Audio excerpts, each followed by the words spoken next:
bousculé en cette période un peu délicate. En tout cas, pour ma part, c'est le cas. Beaucoup d'émotions. Alors voilà, dites-moi ce qu'il en est pour vous. Donc ça va un peu vite au niveau énergétique. C'est peu les montagnes russes, peu down. Voilà. Donc là, je voulais voir les énergies. Donc du... Oh, j'ai du noir ici. Du 7 au 15 et après en fait. Donc on va voir que le tarot de Marseille, pour la première partie, dans une carte pour du 7 au 11, je peux que les arcanes majeures, une carte du 7 au 11, une carte du 11 au 15 et une carte à partir du 15. Voilà. Je vais voir les énergies globales, générales. Je ne sais pas exactement ce que ça va toucher, on va voir. Qu'est-ce que ça nous dit? Bon, ok, donc pour le début de la semaine, perte de confiance générale, j'entends, je vois. Perte de confiance en soi, perte de confiance en tout, perte de repères, perte, comment dire, des plans qui ne sont pas sûrs. Peut-être que vous êtes en train de faire des projets et que ces projets n'aboutissent pas. Ça peut être des burn-out parce que l'impératrice, elle est beaucoup dans le mental.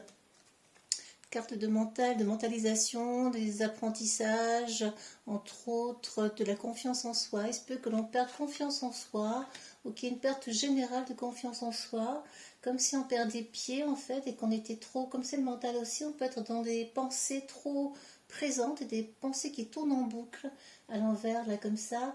C'est la carte d'une personne qui pense trop et qui peut être en burn-out aussi, hein, qui dit trop de mental, eh bien perte de la racine au sol, on perd pied, on n'est plus ancré au sol en fait, hein, lorsqu'on est à l'envers, on a la tête à l'envers d'une certaine façon. Donc c'est très révélateur peut-être de ce qu'on vit en ce moment, les émotions qui vont dans tous les sens, comme je l'ai évoqué à l'instant. Effectivement, ça peut être tout à fait ça. En tout cas, moi personnellement, je le ressens. On peut être aussi dans des apprentissages qui n'avancent pas, où la pensée est confuse. En même temps, c'est vrai qu'on était dans du Mercure rétrograde. Alors là, il est reparti.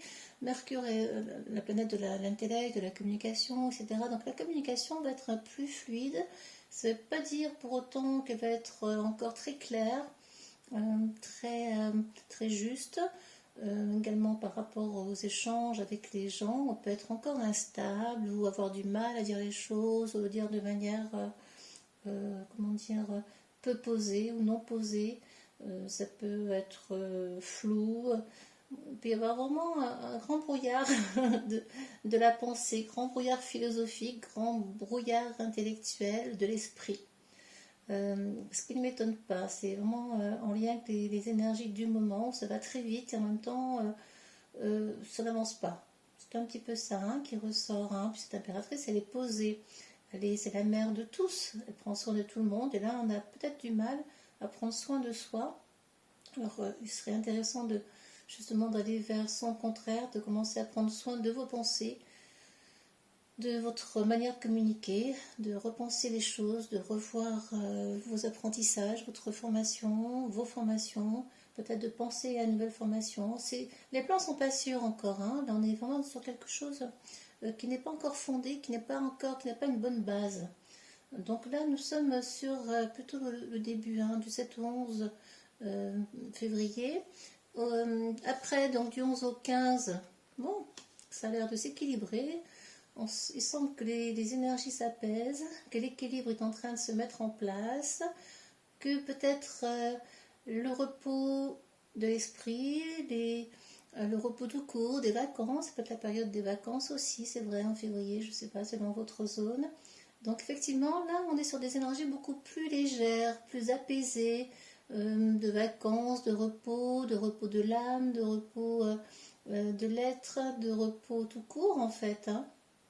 On est bien, les énergies sont beaucoup plus stables, ça communique bien, c'est tranquille, il n'y a pas de stress dans l'absolu là, enfin du moins ça semble beaucoup plus paisible après donc après le 11 février, on verra ce qu'il en sera.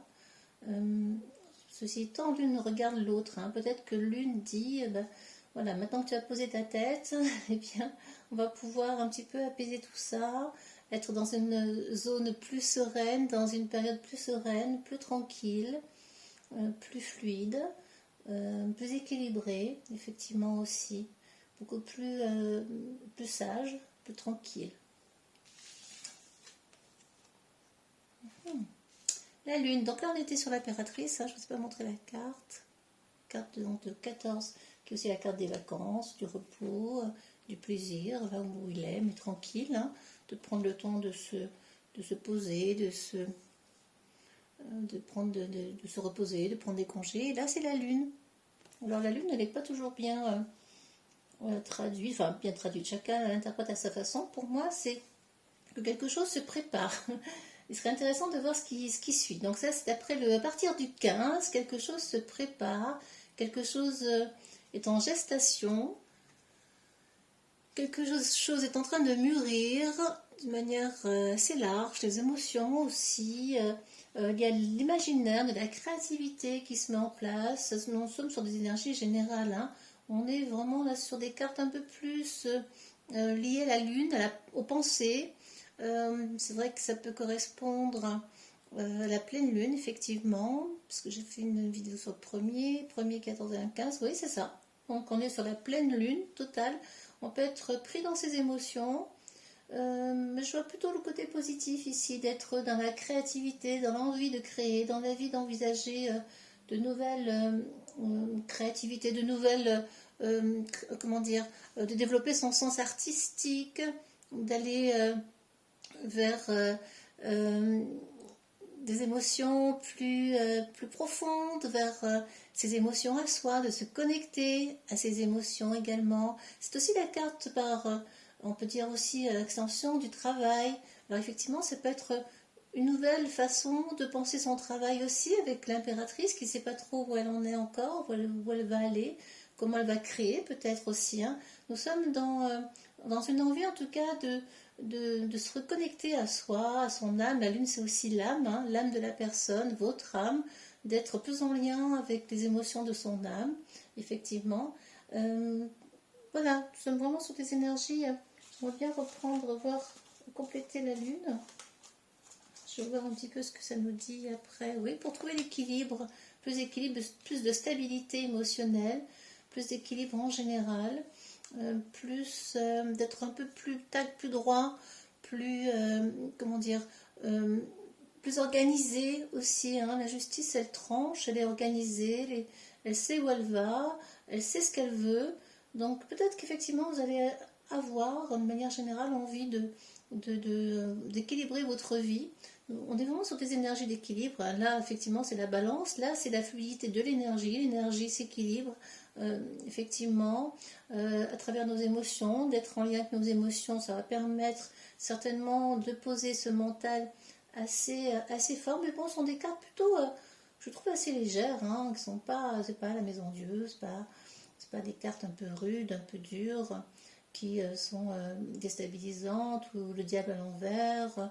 Là, nous sommes sur des énergies plutôt tranquilles, de recherche en tout cas, d'équilibre.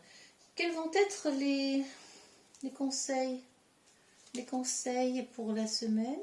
Qu'est-ce qui va vous aider, enfin pour la semaine, pour les prochains 8 jours, c'est-à-dire jusqu'au 15, jusqu'au 15 février, et après.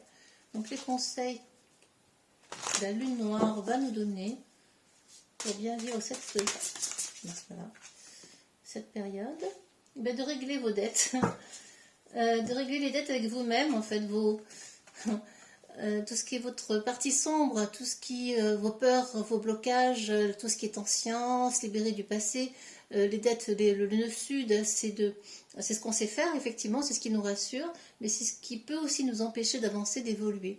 Donc là, on nous invite, pour bien vivre cette période-là, d'aller régler tout cela, de se décharger de ces vieux blocages, de ces vieilles émotions, de ces vieux schémas, de ce qui nous encombre, de ce qui nous fait du mal, de ce qui nous empêche de créer aussi, hein, de notre passé, effectivement, tout ce qui est le sud, c'est le passé, ce lien avec le passé, avec ce qui nous encombre. Donc la ressource, en tout cas, le conseil, c'est vraiment d'aller vers le règlement, de libérer ce qui vous gêne, de libérer ce qui vous fait mal, de libérer vos vieilles croyances, de libérer vos vieilles émotions qui n'ont plus de raison d'être, pour aller vers plus de légèreté et d'apaisement, justement, vers plus de sérénité intérieure avec la tempérance.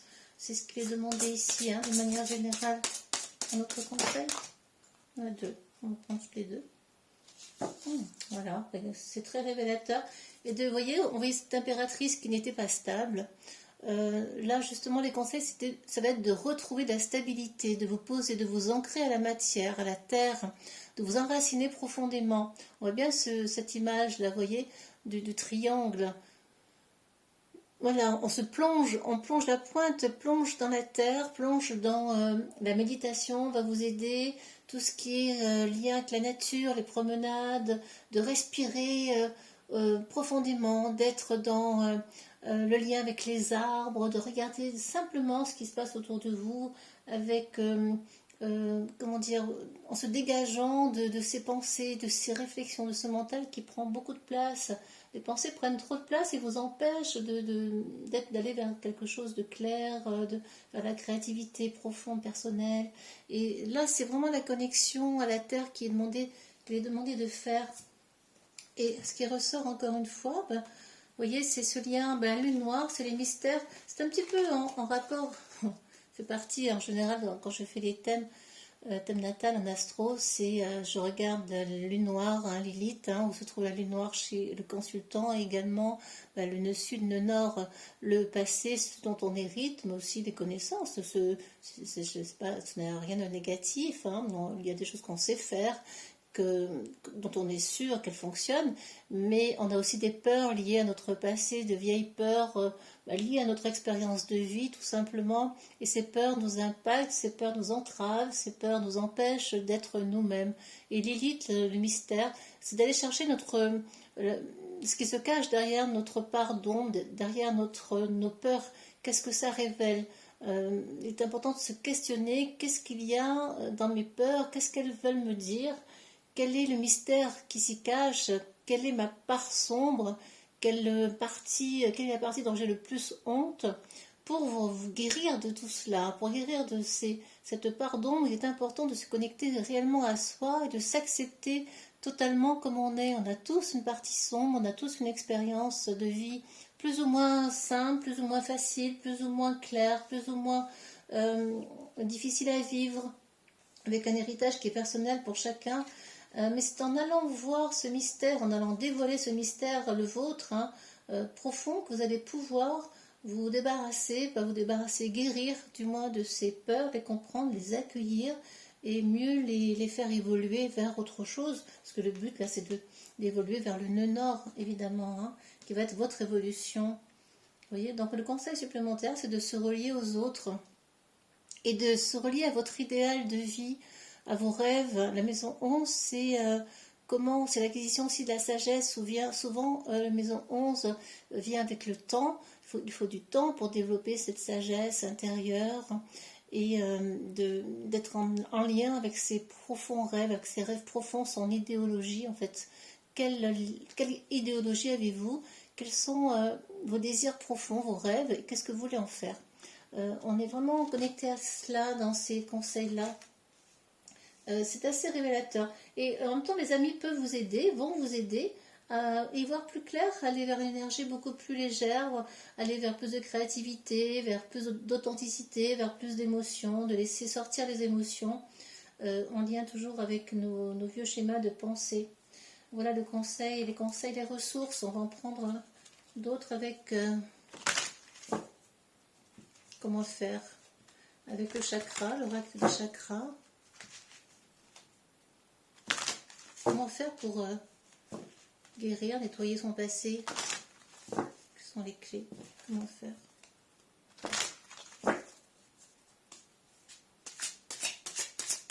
Pour trouver l'équilibre. Comment faire pour trouver l'équilibre?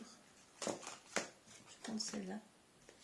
C'est d'être le mental, évidemment. Ok, de vous faire plaisir, d'aller vers ce qui vous nourrit, De nourrir aussi votre chakra racine, ben, la terre racine, on parlait de racine tout à l'heure, l'ancrage à la terre, qui êtes-vous, qui suis-je? C'est les questions qui se posent avec le chakra racine, qui suis-je vraiment? Quelle est ma part d'évolution? Comment est-ce que je peux agir?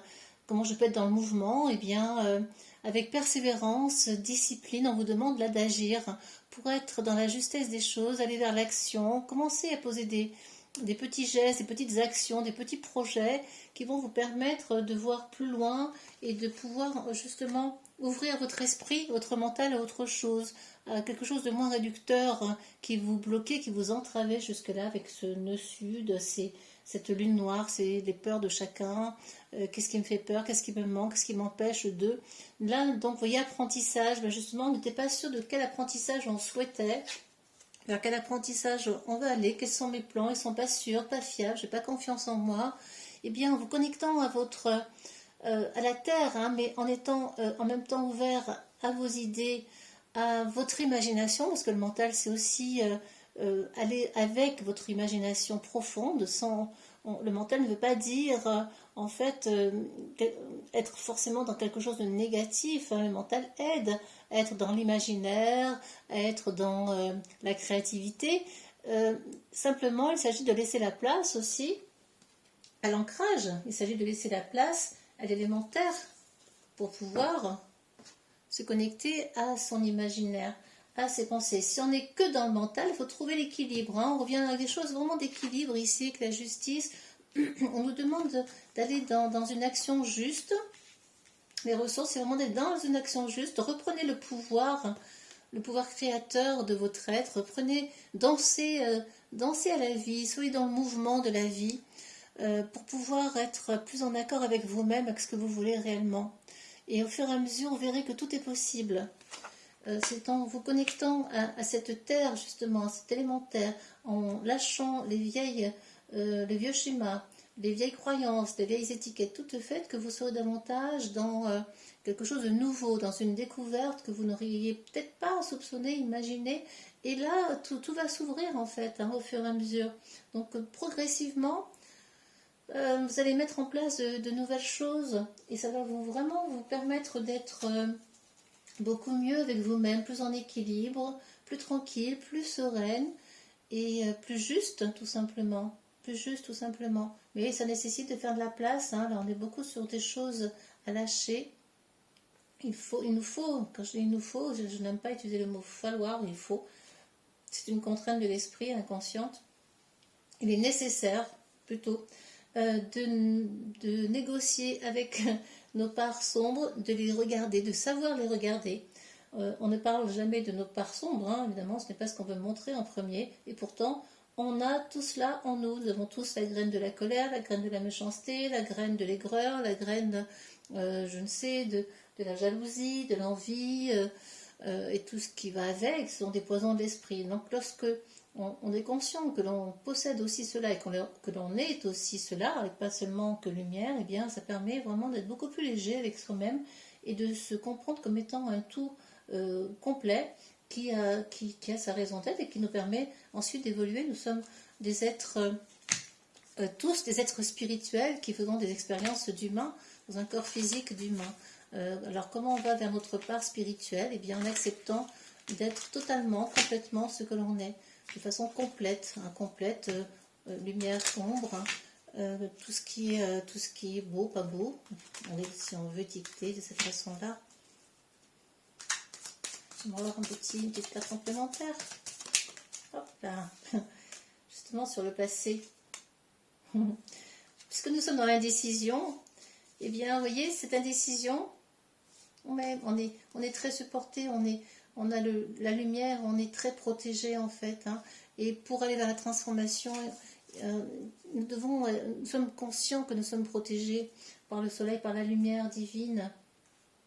Et certes, cette indécision nous empêche d'avancer, indécision. Nous sommes indécis, ça vient encore une fois corroborer l'impératrice à l'envers qui nous dit je ne sais pas où aller, mes plans sont pas sûrs, je suis indécis, je ne sais pas comment faire. Eh bien oui, ok, acceptez cette indécision pour le moment, elle va vous amener vers autre chose. de résister à cela ne va pas vous aider. Ce qui est important, c'est d'être conscient que vous êtes indécis en ce moment, que vous ne savez pas quoi faire, où aller, que les conjonctures sont ce qu'elles sont, mais tout cela va vous emmener vers autre chose. C'est important d'en être conscient, vers autre chose, vers une transformation, vers l'équilibre, vers plus de sérénité, vers plus de tranquillité de l'esprit, vers une fluidité des énergies. C'est important de vibrer haut. Plus vous vibrerez haut de manière collective, et plus l'égrégore positif de l'univers sera grand, plus les énergies positives seront importantes, et plus l'humain élèvera sa conscience. Élever sa conscience, hein, aussi avec la tempérance, qui a deux ailes d'ange, je le rappelle. Vous voyez les conseils de la petite fée, c'est quoi? Voilà, et vous avez un petit cadeau qui vous attend. Regardez bien autour de vous, soyez attentifs à votre quotidien. Vous allez avoir un petit cadeau des fées qui va vous arriver. Il va y avoir un deuxième message aussi. Deuxième message, hop, celui-là, tiens, voilà. Qui nous dit, la lavandière de la nuit. Et ben voilà, tu as assez ressassé tes fautes, il est temps de faire preuve de compassion envers soi-même, de se pardonner pour pouvoir enfin avancer. Là, on ne peut pas être mieux que cela dans les énergies du tirage. Fini les pensées négatives, faire face à ces parts d'ombre. Ok, bon, je suis cela, j'ai fait ceci, j'ai fait cela, je suis comme ceci, je suis comme cela. On le sait, et bien maintenant, le mental qui tourne en boucle, ça suffit.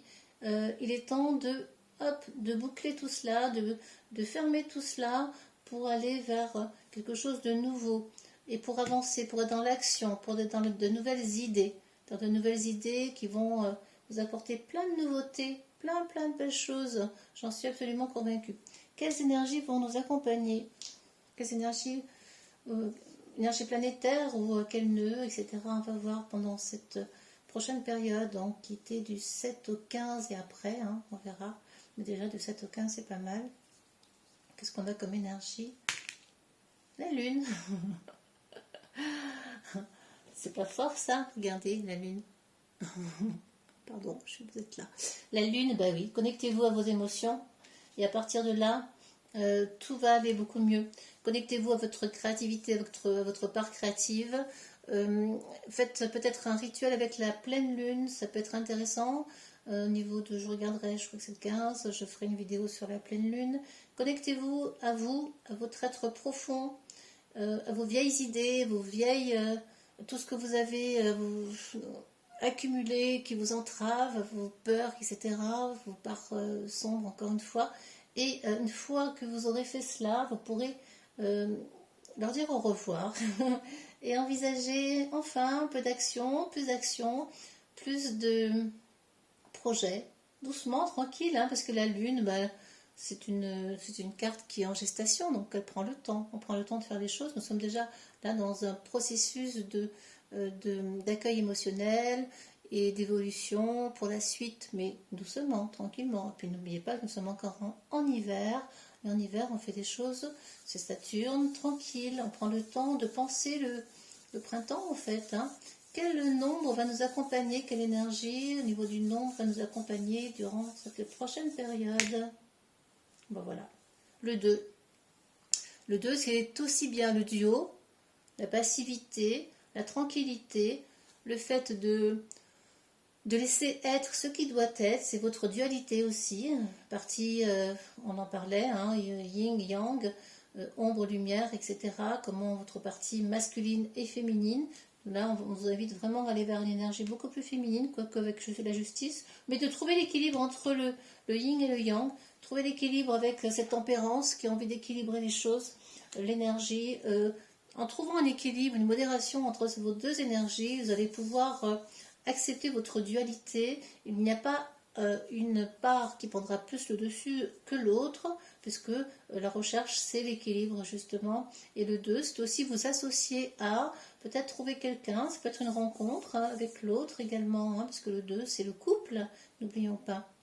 Alors, le 2, ça peut être aussi des gens qui sont autour de vous, qui peuvent être menteurs, sournois, hypocrites, bien écoutez, vous laissez de côté. Entourez-vous de gens qui vous font du bien, qui vous permettent d'avancer, d'évoluer vers la bonne voie. C'est vraiment très important de toujours s'entourer des personnes qui vous vont bien à l'instant T, qui ne seront pas les mêmes dans 5 ans, dans 10 ans. C'est aussi accepter de lâcher cela. Ce n'est pas parce que dans le passé nous avions une connaissance qui était là avec nous, qui nous accompagnait pendant des années, que cette connaissance, que cette relation est encore d'actualité, parce qu'on est tous en évolution constante. Et si vous avez évolué du point de vue spirituel, vous n'allez pas avoir envie de rester avec ces mêmes liens, ces mêmes amis, hein, encore une fois. Ça peut être aussi le nœud sud de lâcher les amis, les relations, les vieilles relations, le conseil, les vieilles relations qui ne vous concernent pas plus, qui ne vous correspondent plus. Hein, on le voit dans le nœud sud, donc les dettes de la vie, c'est aussi d'accepter de poser, de lâcher les vieilles relations aussi. De ne pas hésiter, hein, même si vous êtes encore indécis, vous ne savez pas comment faire, eh bien, c'est important de vous connecter à vous-même, savoir si cette relation-là vous nourrit. Ça peut être votre compagnon, le 2 c'est le compagnon, la relation, le partenaire, l'associé, les vieux amis. Est-ce que ces relations vous nourrissent ou ne vous nourrissent plus? À partir du moment où la réponse, vous connaissez la réponse et qu'au fond de vous, le corps se contracte quand vous y pensez, ou votre respiration n'est pas aussi fluide qu'elle le devrait, ça vous perturbe, les pensées ne sont pas toujours très pures en ce sens, vous trouvez des excuses, et bien c'est que ça ne vous convient plus. Et dans ce cas-là, il est important de savoir lâcher, de savoir poser les choses et de savoir stopper quelque chose qui est ancien à partir du moment où ce n'est plus en accord, en équilibre avec vous-même. Voilà, je pense que j'ai terminé. Autre chose à ajouter. Hop là, dites donc, vous voyez celle-là, ça saute, hein. Un petit cadeau du ciel. Ça va recevoir un petit cadeau. Je n'ai pas une autre aussi, voilà. Ouvrez le parapluie. Ouvrez le parapluie de vos émotions. Laissez rentrer ce qui doit entrer. Ouvrez aussi le parapluie à l'abondance, quelque chose de beaucoup plus léger. Ouvrez le parapluie à vos émotions. Voici les conseils qu'on pourrait vous donner pour les prochains jours à vivre qui, j'espère, vous apporteront plein de nouveautés, de créativité, d'amour et de joie. Voilà les amis, j'espère que cela vous a plu et que vous aurez trouvé ces conseils du moins aidants, que ça va vous aider à aller mieux si ce n'est pas le cas, ou à aller bien, et continuer à aller bien si c'est le cas. En tout cas, accueillez et puis restez ouvert à plein d'autres choses. Hein. Nous avons plein de ressources en nous, c'est important de le savoir. À bientôt, je vous embrasse fort. Merci aux nouveaux arrivants. Je suis ravie de vous accueillir et prenez soin de vous. À bientôt. Au revoir.